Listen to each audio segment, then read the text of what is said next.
नमस्कार। नमस्कार। हजुरको शुभ नाम? मन्जु कुमारी लामा।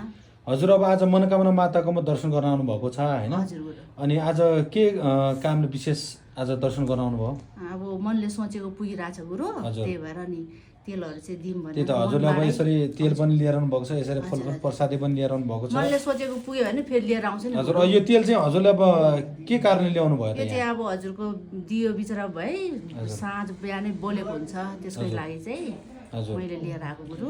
अब हिजोको दिनमा हजुरले देख्नु भयो होला हैन? हजुर, हजुर। माताले अब दिन दुखीलाई पनि ठाउँ ठाउँमा सहयोग गरिराख्नु भएको छ र खाना खुवाउने कार्यक्रम पनि तपाईको अब दशैं बेला अब भनौँ न दशैं बेला अब कुनै कल कारखानाहरू खुल्ला हुँदैन हैन? अब सबैलाई गाह्रो साह्रो परेको बेला चाहिँ अब केही भए नि राहत होस् भनेर 10-15 दिनको अभियान चलायौँ हैन?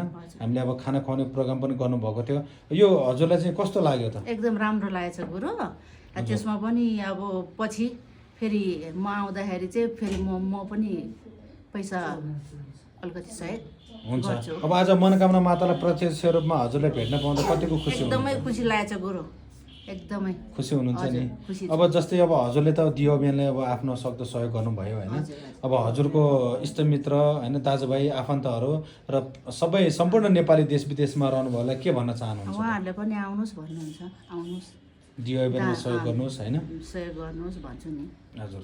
अवश्य पनि उहाँले मनोकामना माताको दर्शन पनि गरिसक्नुभयो र उहाँ चाहिँ हाम्रो टिकटक लाइभमा पनि माताकोमा चाहिँ बिहान बेलुका नै जोडिनु नै भइरहेको छ हैन? एकदमै खुसी लाग्छ। अवश्य अब उहाँको यो कृपाले चाहिँ उहाँले आफ्नो चाहिँ दियो अभियानको लागि यसरी तेल लिएर आउनुभएको छ। धेरै धेरै धन्यवाद हजुरलाई र हजुरको सपरिवारको पनि सुख शान्ति समृद्धि होस् र माता मनोकामनाको कृपा सदैव रहिरहोस्।